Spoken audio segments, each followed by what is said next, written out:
não conseguia manter a sua fé até o fim.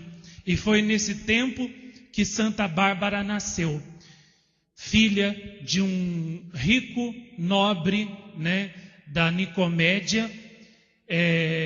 Desde pequena, uma menina muito inteligente e que possuía uma rara beleza. E por causa dessa rara beleza que Santa Bárbara tinha, foi que seu pai, para mantê-la longe dos olhares e também da cobiça, das outras pessoas, dos jovens da época, ele mandou construir uma grande torre para que sua filha vivesse nela. E quando a torre estava para ser terminada, seu pai, o pai de Santa Bárbara, Dióscoro, fez uma viagem de negócios e ela então aproveitou para mandar os pedreiros, além das 2 janelas que seu pai havia mandado fazer na torre, aproveitou para mandar os pedreiros fazerem uma terceira, para assim, com aquelas 3 janelas, honrar a Santíssima Trindade. Ali dentro daquela torre, ali dentro daquela torre, sob as ordens de Dióscoro, Bárbara foi educada por um professor que na verdade era um religioso, era um sacerdote, era um missionário da época, que havia chegado por ali disfarçado de mercador. E ele então, sendo mestre, professor para Bárbara das ciências da época, filosofia e tudo mais, ele notando que ela tinha um grande desejo de conhecer o verdadeiro Deus, de conhecer quem é que era que havia criado tudo que existia, porque ela já havia estudado, conhecido os deuses do Império Romano, os deuses pagãos, mas ela não os achava convincentes ao ponto de acreditar que eles haviam criado tudo que existia, porque eram deuses cheios de defeitos, tinham os mesmos defeitos humanos, eram deuses que não podiam fazer nada por si mesmos, e por isso ela não acreditava que eles haviam criado tudo que existe. E então ela começou a interpelar o seu professor, perguntando de onde tudo havia saído. O mundo, as coisas, os astros, as criaturas, as pessoas. De onde tudo veio? E então o seu professor, que na verdade era cristão, vendo que ela tinha verdadeira sede de conhecer a verdade, começou a falar para ela do Deus dos cristãos, da Santíssima Trindade, do Deus que havia criado tudo do nada, tirado tudo do nada e dado o ser a tudo que existe, e ao mesmo tempo ele aproveitou para falar para Bárbara do Filho de Deus, de Jesus, que havia vindo ao mundo para salvar o mundo, nascendo da Virgem Maria. E foi então que Bárbara sentiu no seu coração que finalmente ela havia encontrado a verdade, finalmente ela havia encontrado aquilo que a sua alma tanto buscava, a verdade, aquela verdade da qual São Pedro também falou tanto nesse filme, a verdade que é a única coisa capaz de dar a paz para o coração do homem. Quando seu pai, Dióscoro, voltou da viagem, Bárbara começou a falar para ele, como era uma inutilidade adorar os deuses do Império Romano, porque eles não eram verdadeiros e nem podiam salvar ninguém. Dióscoro pensou que pelo fato de Bárbara, haver ficado presa tanto tempo na torre, que isso talvez tivesse deixado Bárbara com as ideias um tanto confusas. Então ele pensou em liberá-la de dentro da torre e fazer com que ela desse a ela a liberdade de ela escolher amigos, ter amigos, conversar com amigos, com os jovens e sair para poder se entreter um pouco e assim voltar a ser uma jovem que vivia de acordo com os padrões dos jovens pagãos da sua época. Ela aproveitou essa liberdade que o pai lhe deu para então encontrar às escondidas os jovens cristãos junto com o seu professor. E ali então eles terminaram de transmitir para ela a fé católica.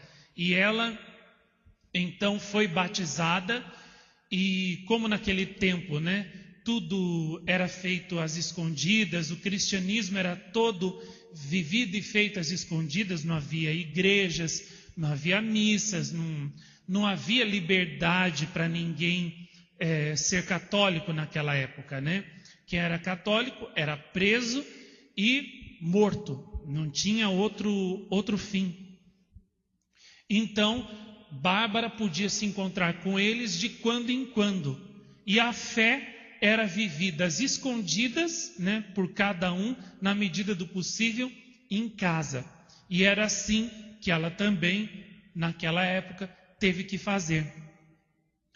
Quando seu pai determinou dar a sua mão, em casamento a um jovem nobre, rico daquela região, Bárbara finalmente revelou a seu pai que ela não só havia se tornado cristã, católica, havia sido batizada, mas que ela tinha feito mais do que isso.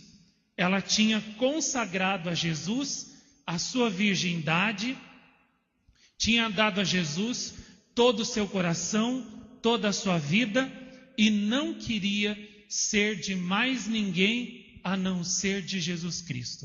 Não queria ter outro amor no seu coração, senão o amor de Jesus.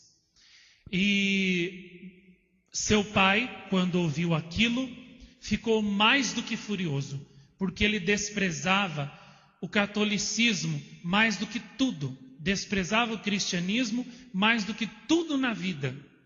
Ficou furioso de ódio e pegou na sua espada para poder ele mesmo dar um golpe na filha. Mas, milagrosamente, Jesus fez com que a parede da torre onde Bárbara estava se abrisse e ela conseguiu fugir. E então foi embrenhando-se por uma floresta até encontrar uma gruta onde ali ela se refugiou. O pai procurou por ela incansavelmente por todos os lugares. E foi então que uns pastores que a tinham visto passar indicaram ao pai a gruta onde ela estava. E lá ele a encontrou e a arrastou consigo para a cidade, para ele mesmo denunciá-la ao imperador Marciano. Diante do imperador, indagada se ela era cristã, se ela era católica de verdade, Bárbara não hesitou. Ela confessou sinceramente e corajosamente que era cristã, que era católica, que havia dado o seu coração totalmente a Jesus Cristo, que tinha consagrado a Ele a sua virgindade e que ela não tinha outro Deus, outro Senhor na terra que não fosse o seu Jesus. E para ela não havia outra vida senão a vida vivida em união com Jesus. Primeiramente, com lisonjas, o imperador tentou dissuadir Bárbara da sua ideia fixa de ser cristã e de ser seguidora de Cristo, dizendo para ela que ela era muito nobre, que ela era muito bela, que ela era muito inteligente, muito culta, muito sábia, que ela não deveria andar misturada com cristãos que eram uma gente inferior, de segunda classe, que ela não devia se misturar com essas pessoas que seguiam a Jesus Cristo e que não tinham nada, que não eram nada, que na sociedade não tinham valor nenhum, que ela devia andar com os nobres, que ela devia andar com as pessoas iguais à sua linhagem, à sua condição superior. Bárbara então disse que para ela não havia maior honra do que servir a Jesus Cristo, o seu Deus pobre, carpinteiro e que tinha morrido crucificado, que para ela não havia honra maior do que ser cristã e que a sua verdadeira nobreza não era a nobreza dos títulos romanos, nem da sua posição social, mas sim a nobreza de ser serva de Cristo, de ser sua discípula. O imperador então passou para as promessas. Prometeu a Bárbara muitas riquezas, multiplicar as suas riquezas, os seus bens, dando-lhe joias, vestidos e prometendo a ela uma vida fulgurante, uma vida, um futuro brilhante, um futuro radioso, se ela renegasse a Cristo, renegasse a fé católica, deixasse tudo aquilo de lado e adorasse os deuses do império e fizesse tudo o que ele dissesse a ela. Ela então renegou a tudo, disse que as suas verdadeiras joias eram as virtudes cristãs que ela trazia em sua alma, que o seu futuro radioso que ela queria para si era a vida, era o futuro ao lado de Cristo, e que todas as riquezas e bens da terra, para ela, em vista do amor de Jesus, não eram nada, não significavam nada, não valiam nada. E se ela tinha que escolher entre o amor de Jesus e entre o amor das coisas vãs desse mundo, ela estava pronta a renunciar a todas as coisas vãs desse mundo para possuir o amor de Cristo. Aqui eu quero fazer uma pequena pausa, para falar sobre a grandeza do amor de Santa Bárbara, que foi o que fez com que ela se tornasse esta mártir, esta santa, tão extraordinária e tão gloriosa que ela é, o que a levou a desprezar tudo que existe no mundo, todas as suas possibilidades de ser feliz, de ser grande, de ser gloriosa, de ter uma vida maravilhosa, para aceitar sofrer por causa de Cristo. O que a levou a desprezar até o matrimônio, a desprezar o amor da carne, o deleite da carne, o sexo, do qual tanta gente não consegue se libertar nessa vida, e ela, com tanta facilidade, conseguiu pôr isso de lado, como uma pessoa que pega uma palha, uma vassoura e põe aquilo de lado. O que fez com que ela conseguisse ser tão livre interiormente? O que é que deu a ela esta força extraordinária, essa coragem extraordinária para ser diferente, sem ser louca e anormal? Mas o que é que deu para ela essa coragem, essa força de ser diferente de todos os jovens da sua época? O que fez com que essa jovenzinha tivesse a coragem de olhar para tudo que os outros seres humanos prezavam tanto e reputar tudo isso por nada e escolher Jesus? Foi o amor. Essa chama, que até nesse filme aí eu gostei muito disso, nesse filme de São Pedro falou muito dessa chama. Uma chama que arde dentro de você e que faz com que você se dê todo a Cristo, se entregue todo a Jesus Cristo, se entregue todo a Deus. Essa chama que faz com que você acredite, com que você sinta o amor de Deus, com que você entregue toda a sua vida, todo o seu ser a esse amor de Deus. Era esta chama que Santa Bárbara tinha dentro dela, e que fez com que ela renunciasse até ao lícito. Era lícito casar? se ela casasse direitinho com um jovem cristão, um jovem católico convertido como ela, até era lícito, era permitido, isso não era pecado. Mas o que é que fez com que ela, até isso, ela deixasse para lá? A chama do amor de Deus. Essa chama que quem a sente ardendo dentro do peito, essa chama faz com que a pessoa olhe para todo o resto e ela diga: tudo isso ainda é menos, é inferior do que essa chama que eu tenho aqui, dentro do meu peito. E eu não troco esta chama que eu tenho, que eu possuo, pela chama dos outros amores terrenos. De jeito nenhum. Não troco. É por isso que tem algumas pessoas, algumas almas, ainda hoje em dia, são raras, mas é por isso que ainda existem almas hoje em dia que têm a coragem de viver não só a castidade, como o celibato, como a consagração total a Deus, sem deixar de serem normais e sem serem infelizes por isso. Sabe por quê? Porque essas pessoas têm a chama do amor divino.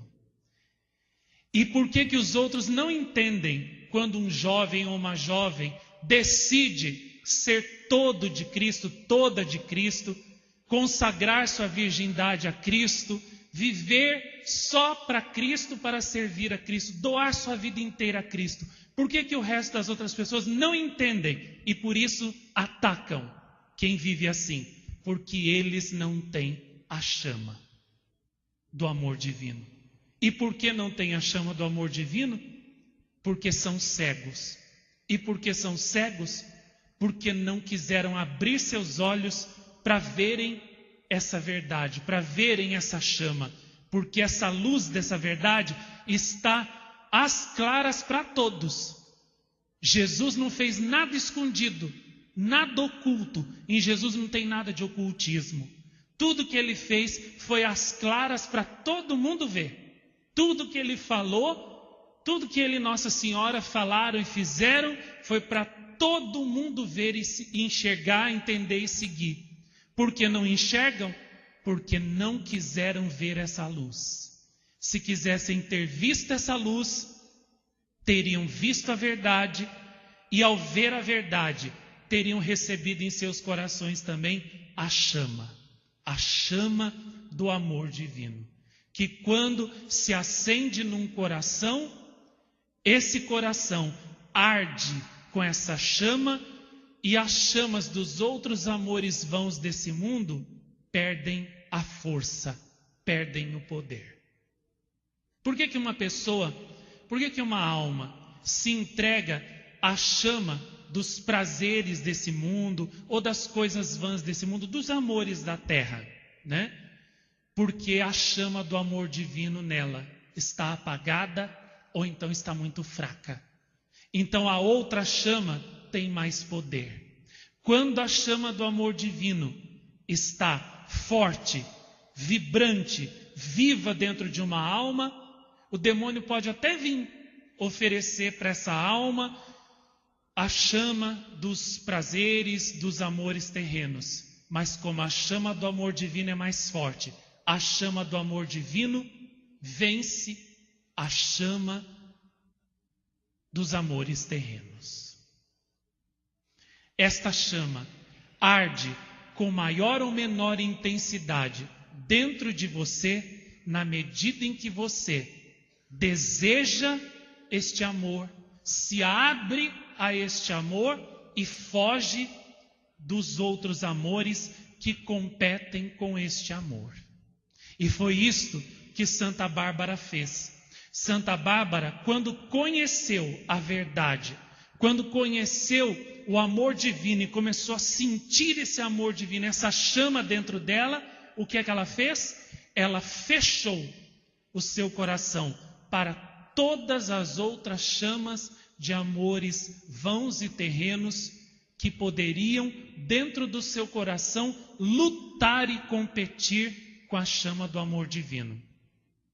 Ah, mas será que então ela não tinha medo que a chama do amor do mundo fosse mais forte que a chama do amor divino? Por isso que ela tinha medo, ela fugia? Não, não era medo, não.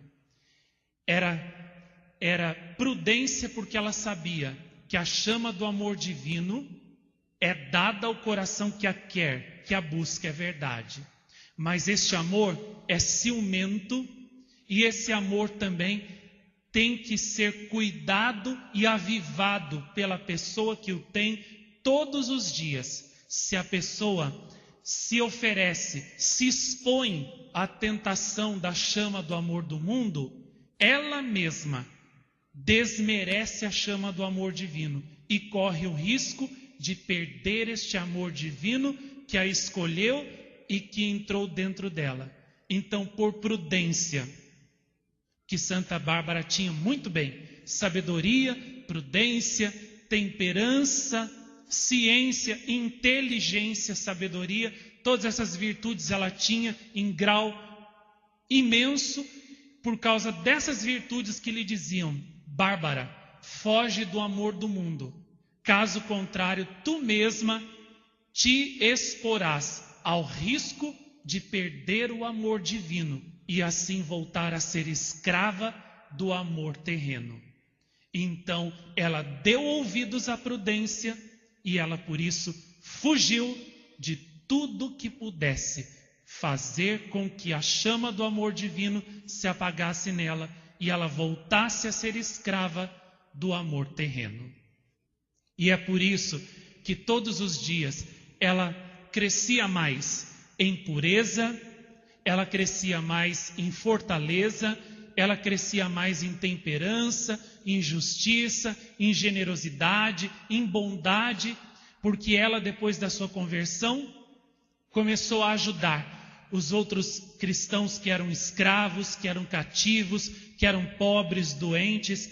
Ela levava a palavra de Deus e levava o conforto também a todos quantos ela podia. Então, praticou o amor a Deus e o amor ao próximo, todos em grau perfeitíssimo.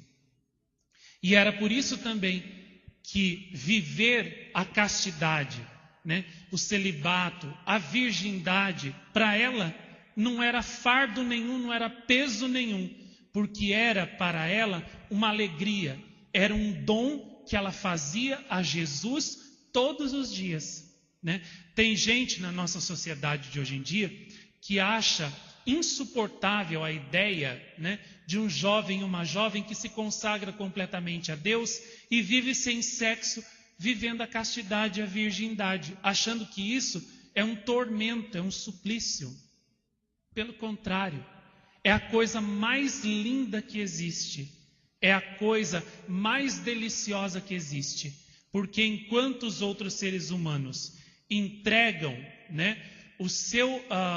a flor da sua sexualidade a outro homem, a outro ser humano, a alma consagrada a Deus entrega essa flor ao próprio Deus, que é o autor da sexualidade.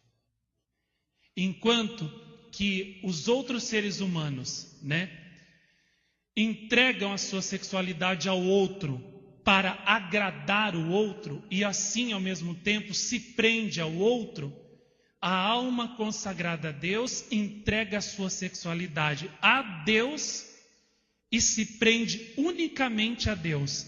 E por isso, ao se prender unicamente a Deus, se torna livre, interiormente e exteriormente, de todo e qualquer outro vínculo com as outras criaturas.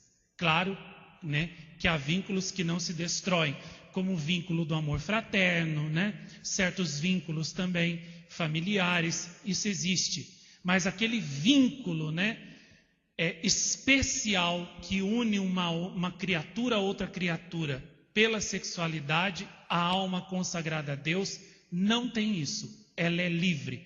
E esta flor, ela entregou completamente a Deus. Por isso é livre, é toda de Deus, é só de Deus. É como um lírio, que mesmo estando entre as outras flores do campo, entre os espinheiros e as pedras, né?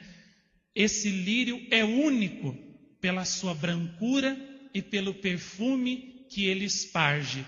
Quem já colheu lírios no meio do campo, no meio do mato, sabe que o mesmo lírio, estando ali, às vezes rodeado de mato, encoberto de mato, de espinhos, de espinheiros, de galhos e tudo, você facilmente o encontra, porque ele exala um perfume único, inconfundível, e seguindo o perfume do lírio, você chega exatamente onde ele está.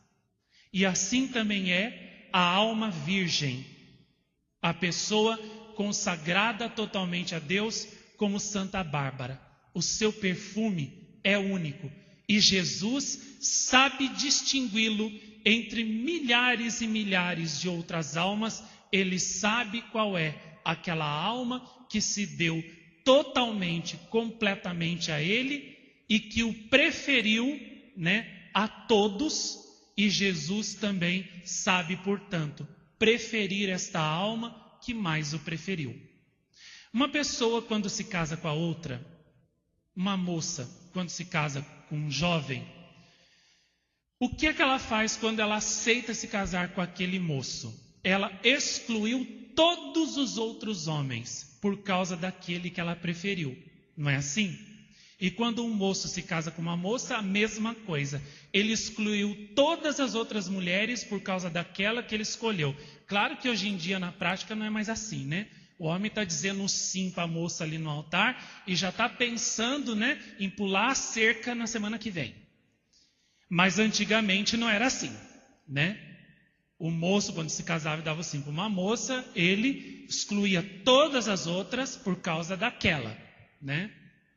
Hoje ele é capaz de excluir a esposa por causa das outras, né? Então, quando uma pessoa se casa com a outra, ela exclui todas as outras por causa daquela que ele escolheu. Uma alma, uma pessoa que se consagra totalmente a Jesus, como Santa Bárbara, dando a Jesus toda a sua vida, todo o seu coração, toda a sua alma, todo o seu ser e também o seu corpo, o que é que ela fez? Ela excluiu todas as outras pessoas para ser só de Cristo, só de Deus, só de Nossa Senhora. Então, por isso, Jesus sabe preferir aquelas almas que o preferiram a todas as outras. E era por isso que ele amava tanto Santa Bárbara. E era por causa disso que ele derramava o seu Espírito Santo em Santa Bárbara com toda a profusão, fazendo com que o Espírito Santo gerasse nela frutos de virtudes, de amor, de uma beleza que se irradiava e conquistava todos os outros jovens à sua volta. Quanto Santa Bárbara converteu ao cristianismo, ao catolicismo, graças ao seu testemunho, graças à beleza, graças àquela luz, aquela pureza que irradiava dela, né? E aqui também é preciso fazer um pequeno parênteses, né? Até para explicar. Vejam bem, gente, a virgindade, a pureza é uma coisa muito louvável, né? Durante toda a história da igreja. É claro que nem todos podem ser virgens consagradas, né? E também homens consagrados. Senão, as famílias terminariam, né? O mundo terminaria, não haveria propagação da linhagem humana. E é claro também que nem todo mundo, né? Não poderia só haver só casamentos e não haver ninguém que se consagrasse ao serviço de Deus. Senão, como que o catolicismo continuaria a ser pregado, ensinado e transmitido de geração em geração? Então, as duas coisas têm que existir. Tem que existir famílias católicas, cristãs, que vivam na sua família, no seu dia a dia, na família que é a sede, que é a base, né? Que é o começo da vida cristã de todo ser humano. E tem que haver também as almas consagradas ao serviço de Deus, que continuam propagando a fé católica de geração em geração, senão acaba tudo, se perde. As duas coisas têm que existir. Mas é claro que uma coisa não exclui a outra, e uma coisa também não pode ser confundida com a outra. Ou seja, uma pessoa que fez um voto a Deus, né, que se entregou totalmente a Deus, não pode querer viver como os casados vivem. E é a mesma coisa, os casados não podem querer viver como uma pessoa que se consagrou, que se entregou totalmente a Deus, vive.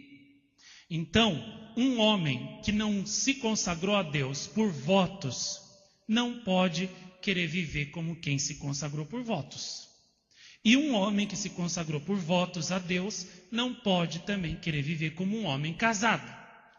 E assim também uma mulher consagrada a Deus não pode querer ter o amor dos homens como uma mulher casada pode querer, e assim também uma mulher casada não pode querer ser toda de Cristo, porque já é casada e já deu o seu coração, o seu sim a um homem. Porque se tentar confundir as coisas, o que é que vai dar? Confusão, vai dar briga, vai dar separação, vai dar adultério, vai dar um monte de problemas. Então, a mulher casada não pode se negar à intimidade com seu marido.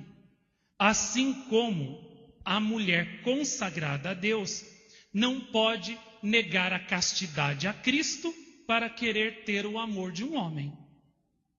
As coisas não podem se confundir. Por isso, é preciso, primeira coisa, rezar muito para escolher o seu estado de vida. Eu me lembro que no começo das aparições aqui, Nossa Senhora disse que as pessoas deviam rezar no mínimo 4 anos para saber qual é a sua vocação, para começar. Para escolher o estado de vida.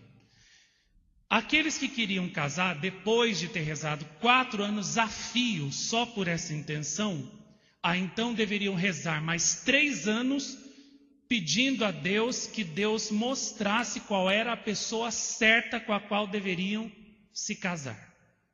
E depois de terem rezado 3 anos para saber quem é a pessoa certa com a qual deveriam casar, deveriam rezar mais 3 anos para poder pedir a Deus a graça da fidelidade, da perseverança no casamento, que não é fácil.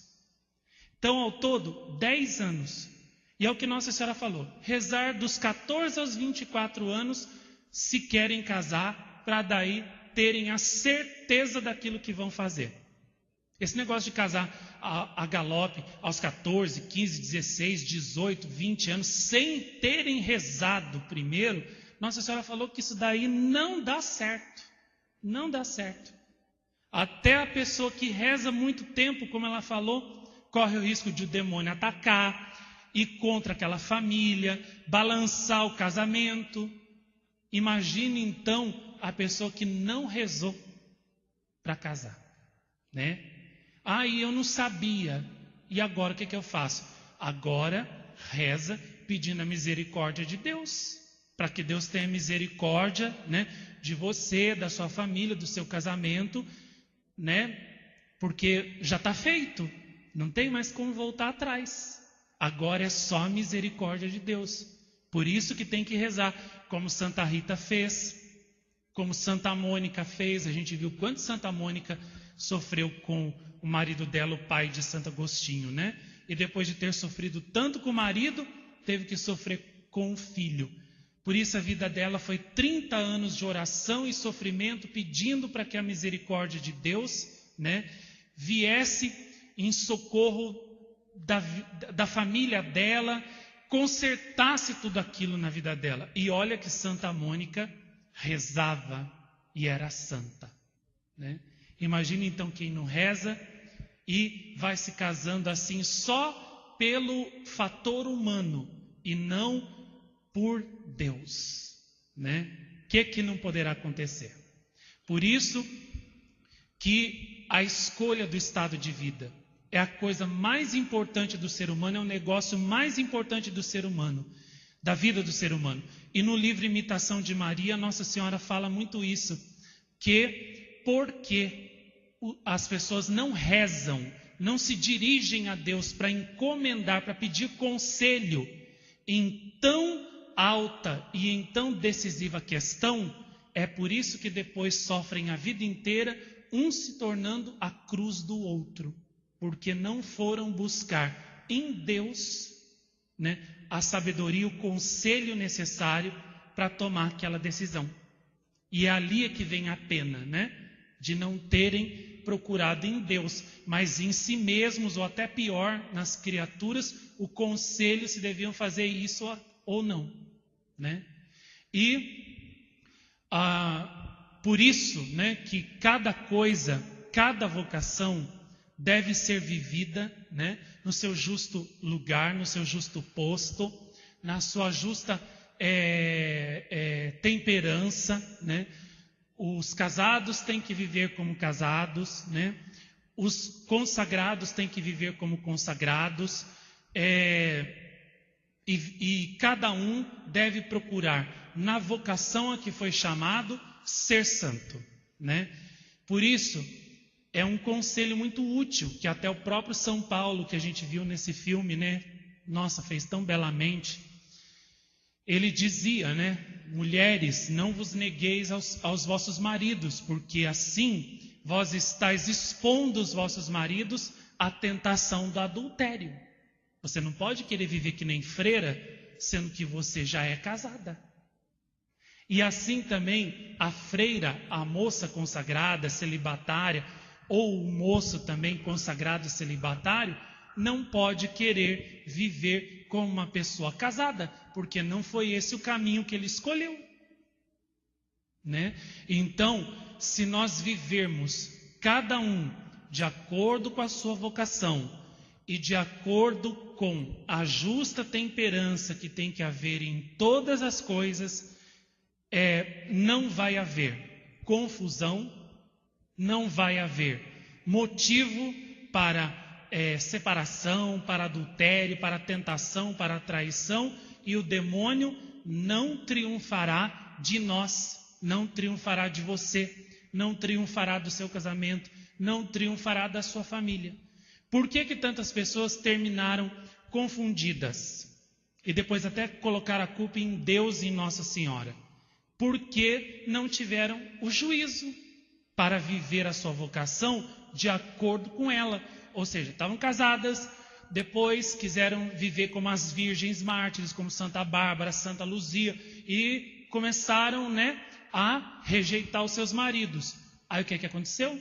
Ele arrumou outra, né, porque ele casou para ter mulher. Não foi para ter uma freira em casa, para ter mulher. Aí ele foi procurar a mulher na rua. E aí separou de você e deixou você e seus filhos. E aí você terminou confundida. Mas o que foi que aconteceu? Por que Deus deixou acontecer isso? Por que Deus fez isso? Não foi Deus que fez. Foi você. Que não teve juízo. Deus não mandou você fazer isso. A mulher casada tem que viver como casada. E a mulher consagrada tem que viver como consagrada. Então, muitas vezes, né, as pessoas terminam confundidas, até na fé, mas não é porque a culpa é de Deus e de Nossa Senhora, não.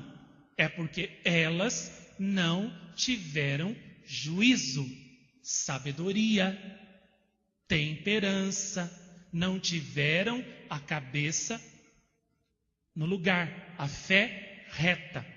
Toda a fé que vai por caminhos tortuosos, Deus não põe freio, não. Deus não apara, como diziam os antigos, né? Deus não fica ali aparando, não. Ele sai da frente e deixa o carro ir desgovernado até o fim. Então, por isso que é preciso Cultivar uma fé forte, firme, ardente, sim, mas coerente, inteligente, equilibrada e sábia. E Santa Bárbara, nosso modelo, tinha tudo isso. Ela, quando decidiu ser toda de Cristo, ela deu um sim verdadeiro, sincero, e depois ela foi coerente com esse sim que ela deu. Ela não ficou olhando para trás depois de ter posto a mão no arado. E tanto não olhou atrás, e tanto honrou esse sim que ela deu a Deus, que mesmo diante do imperador, prometendo para ela joias, multiplicar sua riqueza, sua sabedoria, torná-la célebre, né, na sua cidade, na sua região, ela não titubeou e desprezou tudo aquilo por causa do amor de Cristo, por causa da chama que ela sentia dentro do seu coração. Só quem já sentiu essa chama dentro de si pode entender do que eu estou falando. Porque quando você sente essa chama, olha, nada mais para você vale como o amor de Jesus, como o amor de Nossa Senhora, como essa chama que você sente. Eu posso dizer isso por experiência, porque eu já tive esta chama dentro de mim e tenho essa chama dentro de mim. E sei que por ela vale a pena deixar tudo, porque nada se compara a essa chama. Me lembro que quando eu recebi essa chama a primeira vez, foi já na primeira aparição de Nossa Senhora, quando eu nem sabia que era Nossa Senhora, vi só a luz e ouvi a voz, e já começou a surgir dentro de mim uma sede de oração, uma sede inexplicável, que eu não sabia o que era. Parecia que eu sentia, sabe quando você tem fome de comer uma coisa e você não sabe o que é? Você tem assim aquela fome de comer uma determinada coisa e não sabe o que é. Experimenta uma coisa, não é aquela. Experimenta outra coisa, não é aquela. De repente você põe um chocolate na boca, era aquilo que você queria. E o seu corpo agradece você. Parece que seu corpo assim exulta, né? De alegria por você ter dado a ele aquilo que você estava sentindo necessidade. Eu estava com aquela sede. Eu preciso de alguma coisa que eu não sei o que é. E daí já na tarde da primeira aparição, eu peguei o terço e comecei a rezar. E a minha alma exultou, meu corpo exultou de alegria, porque finalmente tinha encontrado aquilo que ele estava querendo, que a minha alma estava querendo. E depois, com o passar do tempo, aquela sede foi se transformando em chama viva de amor, a cada vez que Nossa Senhora vinha. Ao ponto que já no final do primeiro ano das aparições, na noite de Natal, como eu já contei tantas vezes aqui, até aliás, né, agora na noite de Natal desse ano, vai fazer 21 anos que eu dei o meu sim à Nossa Senhora, diante dela, sem nem ter 100% de certeza que era ela e que eu podia confiar nela. E dei o meu sim, totalmente. E quando Nossa Senhora me pediu que eu me consagrasse completamente a Deus e a ela, vivendo completamente dedicado a eles, né, para servi-los, aquela chama que estava dentro de mim, né, imediatamente me moveu a dar aquele sim. E eu sabia o que significava aquele sim. Eu sabia o que é que comportava aquele sim. E depois de todo aquele tempo de preparação, quando Nossa Senhora se identificou, se revelou e disse que era ela e que tinha um plano para mim e tudo, a cada coisa que Nossa Senhora me pedia, a chama que eu tinha dentro de mim me fazia dizer sempre sim.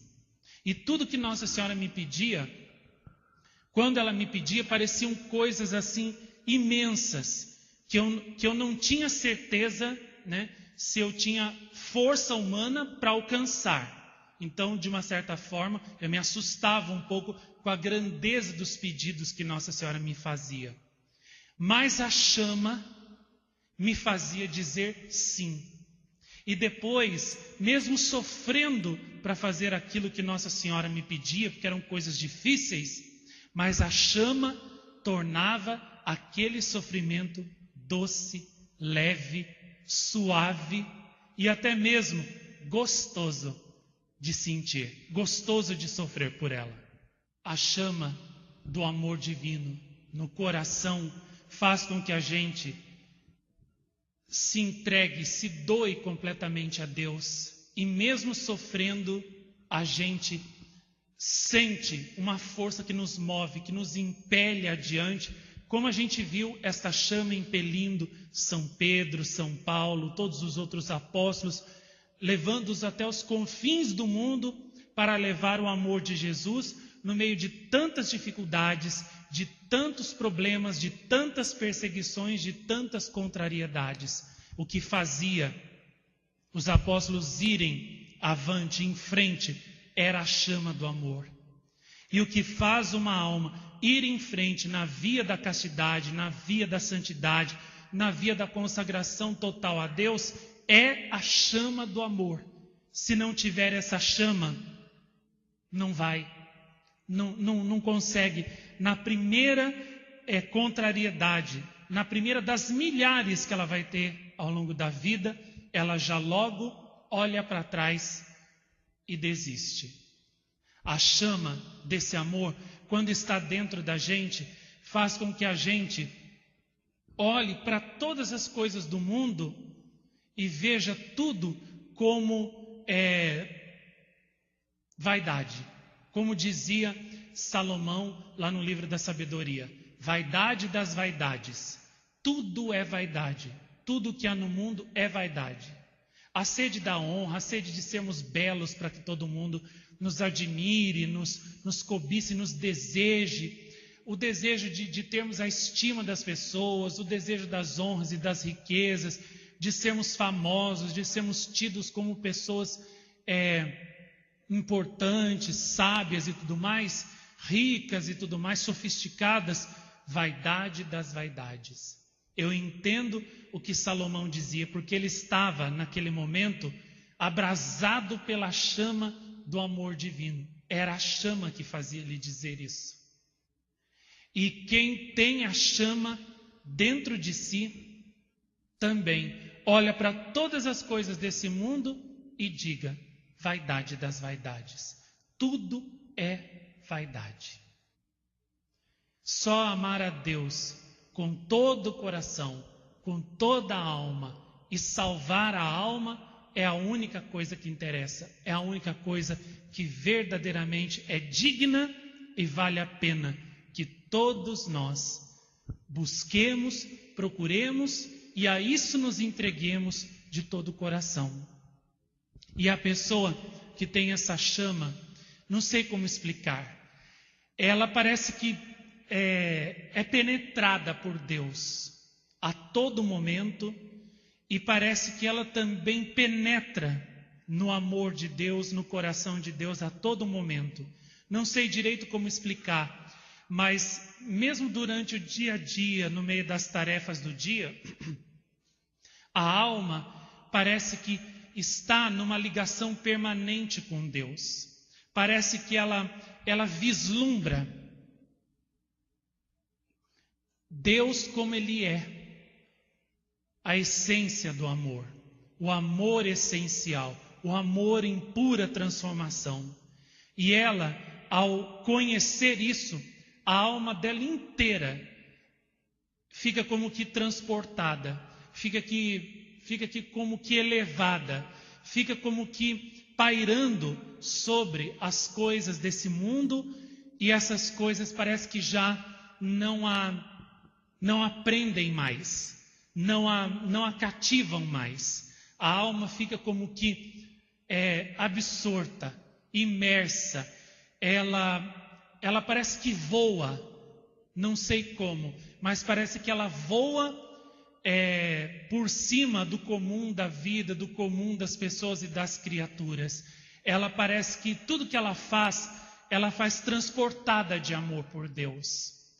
Em todas as ações dela, parece que transborda o amor de Deus, transborda o amor por Deus. E até mesmo quando ela sofre alguma coisa por Deus, esse sofrimento na alma dela, ao invés de produzir desânimo, desalento, amargura, parece que tudo redunda num júbilo, numa felicidade e numa certa alegria expansiva que faz com que ela ainda mais se volte para Deus, suba para Deus, se una com Deus, mergulhe em Deus e em Deus viva como que imersa, transportada.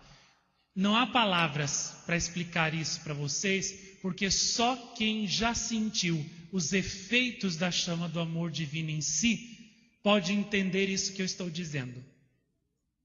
E embora eu me esforce ao máximo para transmitir a vocês o que é essa chama, o que sente a pessoa que tem essa chama, o que produz na pessoa esta chama, todas as minhas palavras vão ser muito pobres e muito fracas para descrever o poder dessa chama. A única coisa que eu posso dizer a vocês é que a pessoa que tem esta chama, o mundo não tem poder sobre ela. E isso que mostram, às vezes, os filmes, as novelas, que entre o amor de Deus e o amor de uma pessoa, a pessoa que está ali indecisa, ela sempre vai escolher o amor humano e não o amor divino. Isso é mentira. Só faz isso quem não tem a chama. Porque quem tem a chama e foi chamado por Jesus para segui-lo mais de perto, para ser uma alma só dele, essa pessoa sempre vai escolher 1000 vezes mais Jesus. Se ela tem a chama de verdade, é isso que ela escolhe. Então, o mundo prega uma mentira. Prega que a chama do amor divino é mais fraca que a chama do amor terreno. É mais fraca que a chama do amor terreno. Isso é mentira. A chama do amor divino sempre será mais forte que a chama do amor terreno. O que acontece é que as nossas crianças, os jovens de hoje em dia, as famílias, foram treinadas pelos meios de comunicação ateus a não olharem nenhum minutinho para o amor de Deus, a não pensarem, a não procurarem esse amor. As pessoas hoje em dia foram entupidas, foram entorpecidas, foram envenenadas com toda sorte de satisfação dos prazeres corporais, dos sentidos corporais, dos apetites sensíveis da natureza, para que assim, entorpecidos, eles nunca procurem matar a fome do amor que eles têm na sua alma em Deus. Logo que uma pessoa pensa, talvez se eu voltasse para Deus, talvez se eu procurasse Deus, eu encontrasse algo que preenchesse esse vazio que eu tenho dentro de mim. Logo que uma pessoa pensa isso, o que é que o mundo faz?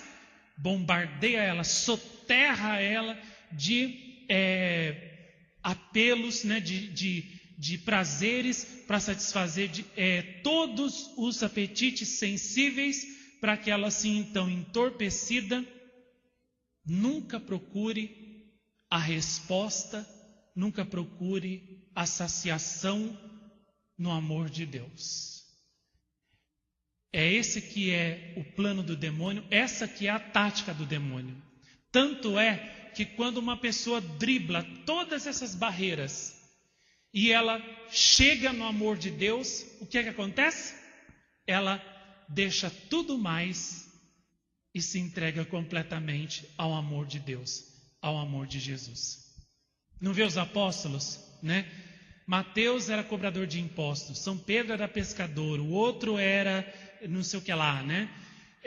Tinham até família. São Pedro era casado quando Jesus chamou ele, né? Não tinham filhos.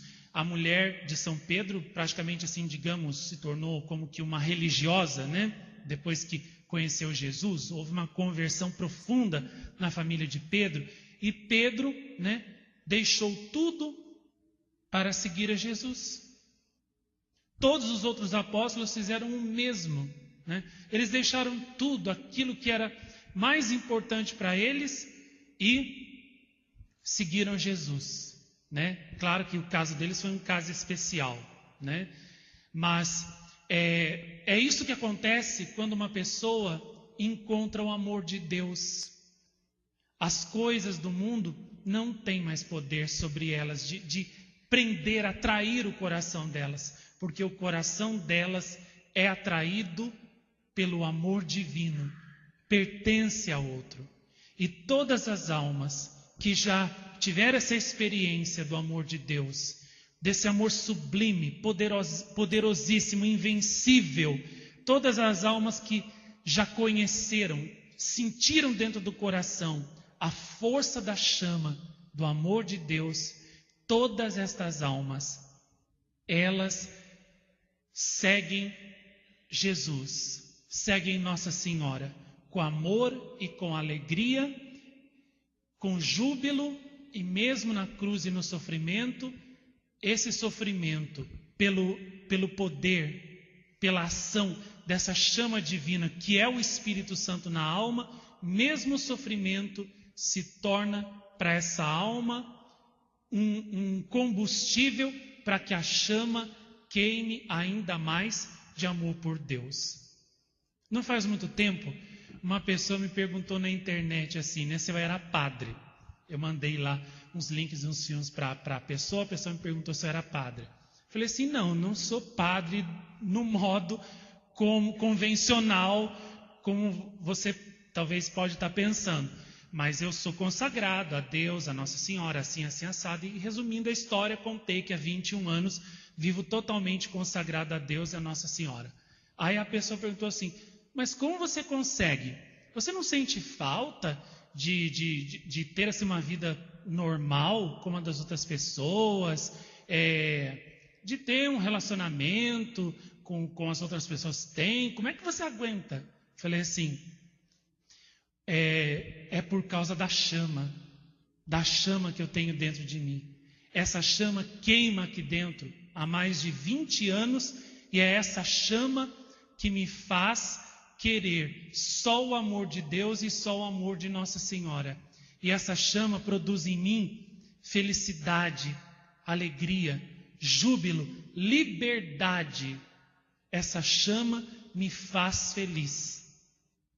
Aí a pessoa respondeu assim, agora entendo por que então que nas mensagens Nossa Senhora fala que gosta tanto de você.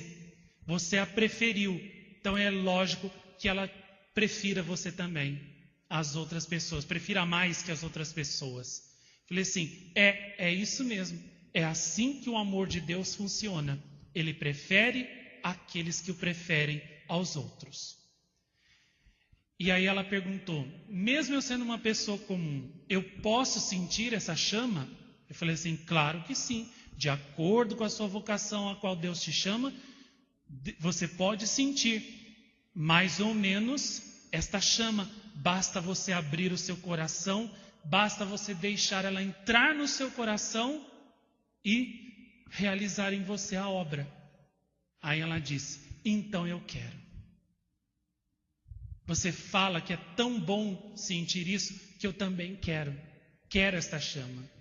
E é isso, quando uma alma tem essa chama dentro dela, ela irradia isso de todo ser, a vida dela, e faz com que outras pessoas, percebendo, né, os efeitos benéficos que essa chama produz na alma, esta chama faz com que as outras pessoas queiram também ter esta chama no coração e na alma delas. E foi isso que Santa Bárbara, com a sua vida, também fez. Ela fez com que milhares de pessoas quisessem ter essa chama. E uma delas quis também ter essa chama e dar a vida por Jesus, como Santa Bárbara, na hora do martírio de Santa Bárbara, como daqui a pouquinho eu vou contar. E diante do imperador, que primeiro com lisonjas, depois com promessas, Santa Bárbara se manteve ali, firme, irredutível na sua fé. O imperador Maximiano, então, mandou que ela fosse flagelada cruelmente diante de uma grande multidão e tivesse os seus seios cortados. Imagine a dor que essa jovenzinha de 18, 17 anos sentiu quando o carrasco, igual fez a Santa Águeda, fez também com ela, cortando-lhe os seios. Com certeza você já cortou o seu dedo, ou cortou o pé, algum cortezinho pequeno ao longo de toda a sua vida. E sabe o quanto dói, por menor que seja o corte. Né? Você corre desesperado para fazer curativo, para pôr remédio, para evitar, né, que aquela dor se propague por mais tempo, continue por mais tempo. Imagine então o que não sofreu Santa Bárbara, tendo seus seios cortados e estando toda flagelada por causa da flagelação, né? Toda chagada por causa da flagelação, e sendo lançada, depois disso, num cárcere, numa cela, sem remédio, e proibidos os guardas também de darem água ou comida a ela. Imaginem a dor. Imaginem o sofrimento dela, né, tendo o seu corpo todo reduzido a uma ferida só. Ela era como que uma fonte que jorrava sangue, sem cessar. E ainda por cima, os carrascos ainda salgaram as suas chagas. Ainda por cima, salgaram as suas chagas. E durante a noite, na prisão, enquanto ela rezava, renovando, né, o seu amor a Jesus, os seus votos, a sua fidelidade ao Senhor, ele mesmo em pessoa apareceu a ela com Nossa Senhora, e então eles, para confundir o imperador Maximiano e os inimigos da fé, curaram completamente Santa Bárbara e disseram que no dia seguinte, quando eles vissem ela completamente curada, eles iriam ficar confusos, os seus perseguidores iam ficar confundidos, e muitas pessoas, ao verem-na mais bela que antes, iriam abrir o seu coração, iriam abrir a sua alma à fé, iriam ser tocados. E no dia seguinte, quando o imperador chamou ela de novo à sua presença, o governador, ela compareceu mais bela do que antes. O governador esperava que ela já estivesse até morta. E quando ele a viu viva e belíssima na sua frente, ele emudeceu e não tinha palavras. E entre a multidão já havia começado um vozerio de pessoas que já estavam sendo tocadas pela fé e começando, né, a pensar que Bárbara verdadeiramente dizia a verdade e que o Deus dos cristãos, Jesus, era verdadeiro e único Deus. E aí o imperador, vendo que iria perder aquela guerra e que a conversão de muitas pessoas ali iria acontecer, mandou que Bárbara renunciasse à fé de uma vez por todas, se quisesse realmente salvar sua vida.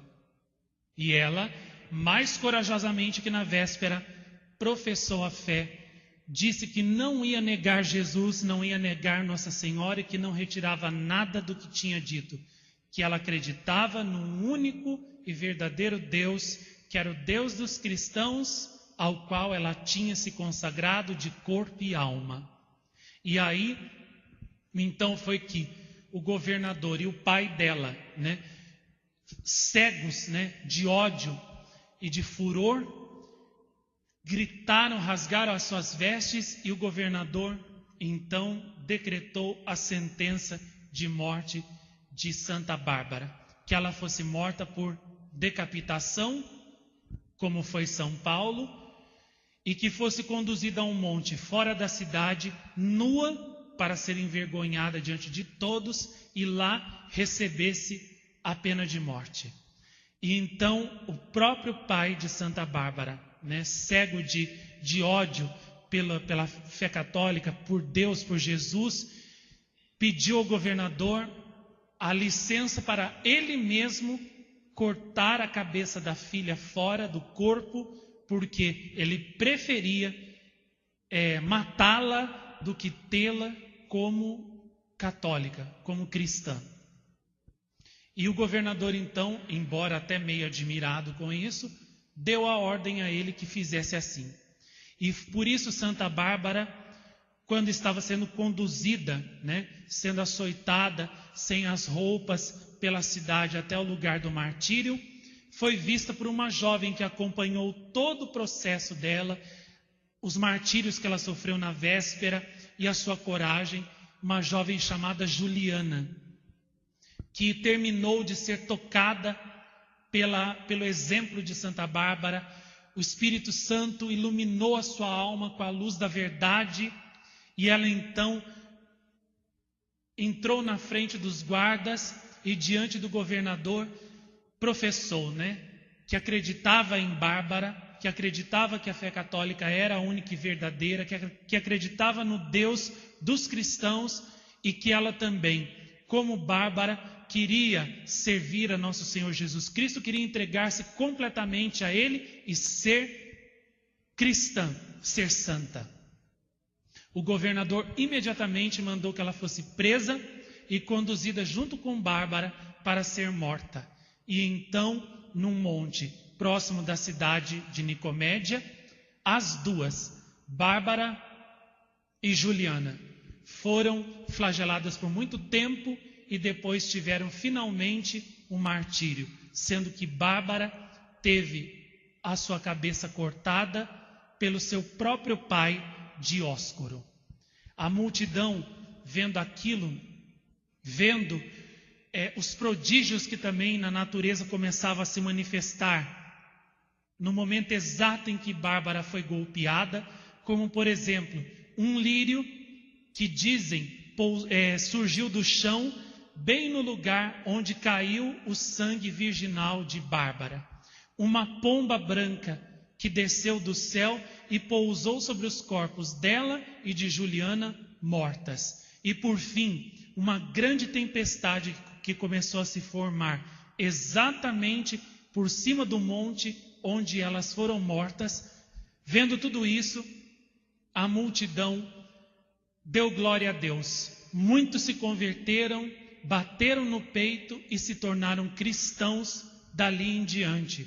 E o pai de Bárbara, enquanto descia do monte, voltando para a sua casa, cheio de ódio e de furor, foi atingido em cheio por um raio que Deus mandou do céu para vingar a morte da sua serva Bárbara e ao mesmo tempo também para demonstrar diante de todos os circunstantes a verdade das palavras da sua serva, da sua mártir. E Dióscoro caiu ali mesmo, fulminado por um raio diante dos olhos de todos. Esses prodígios fizeram com que muitos abraçassem a fé naquele dia. E foi por isso também que daí surgiu o ditado, que diz que o sangue dos mártires sempre foi semente de novos cristãos.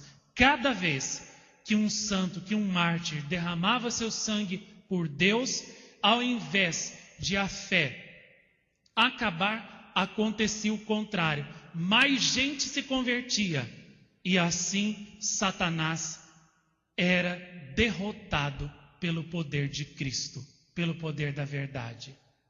Esta jovem mártir da Nicomédia, foi depois teve o seu corpo sepultado nas catacumbas. Depois de um certo tempo, foi trasladado para Constantinopla e depois, quando uma princesa se casou com um rei russo, a ela foram dados de presentes os ossos de Santa Bárbara, suas relíquias, e ela os levou consigo para a Ucrânia, onde até hoje o corpo de Santa Bárbara, os seus ossos se encontram guardados na Catedral de Kiev, na Ucrânia. É lá que está o corpo de Santa Bárbara até hoje. E houve talvez quem pensasse, os inimigos da fé, que o nome de Santa Bárbara, com o passar do tempo, fosse esquecido ao longo dos séculos e a sua memória seria completamente apagada. Foi justamente o contrário.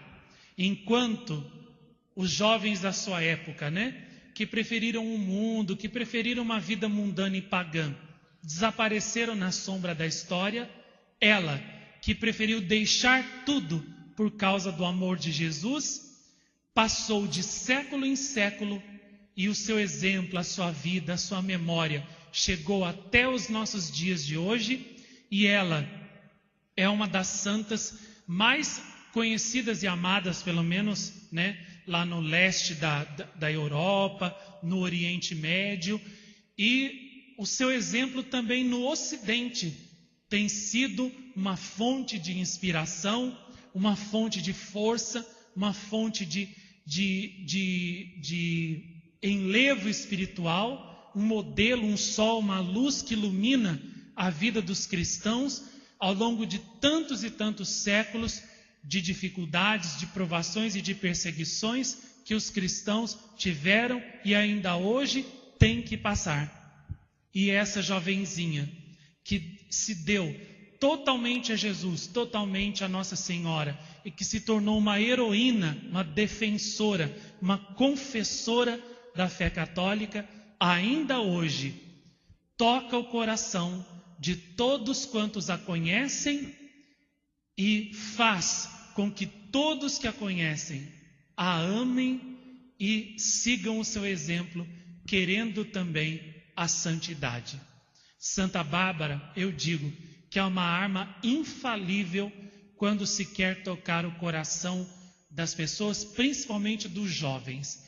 Eu sei isso por experiência, porque todas as vezes que eu contava a vida dela e de Santa Luzia, principalmente, eu via os olhos dos jovens brilharem, de sede de serem santos. A coragem dessas duas jovens fez com que tantos e tantos jovens também quisessem ser santos, Daí a conseguir já é uma outra história, mas que pelo menos eles queriam, e isso eu via. E era Santa Bárbara e Santa Luzia, principalmente, com seu exemplo, que fazia com que os jovens quisessem seguir pelo caminho de Cristo, o caminho da vida, o caminho que leva à salvação, não o caminho da perdição, não o caminho largo e espaçoso do mundo que leva para longe de Deus. Eu posso dizer claramente que é impossível conhecer Santa Bárbara sem amá-la.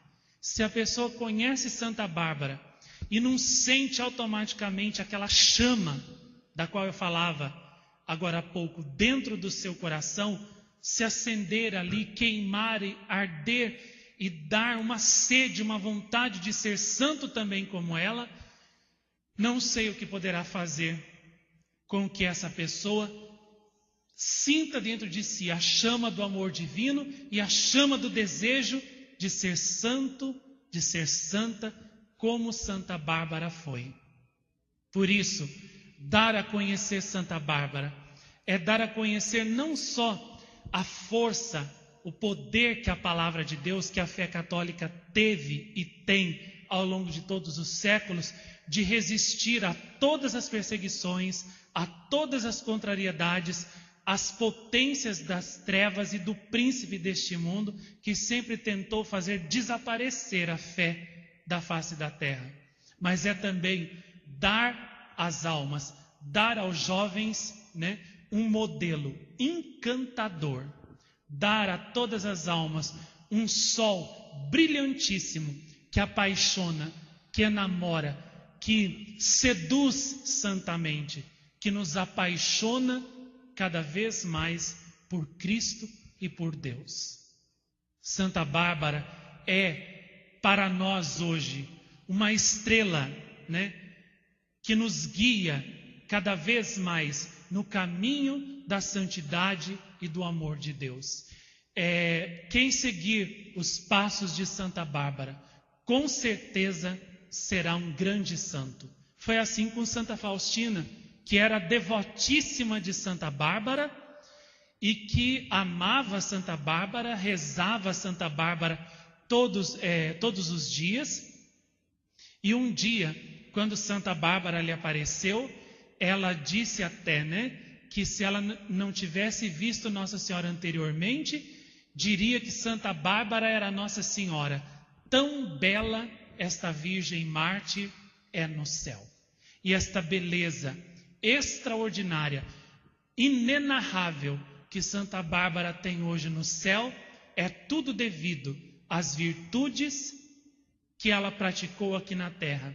A pureza, o amor, a generosidade, a justiça, a temperança e, sobretudo, né, a perfeita caridade, o amor a Deus em suma perfeição, o amor à fé católica, o amor à salvação das almas, aos irmãos. Ela é também nossa defensora. Veio aqui nos dar mensagem já a primeira vez em janeiro de 2001 e depois, ao longo dos anos, ela voltou tantas vezes para nos dizer que nos ama, que nos protege, que nos guarda e que quer ser como que uma estrela guia que nos leva até Deus, até nosso Senhor, até o céu em segurança, guardando a fé.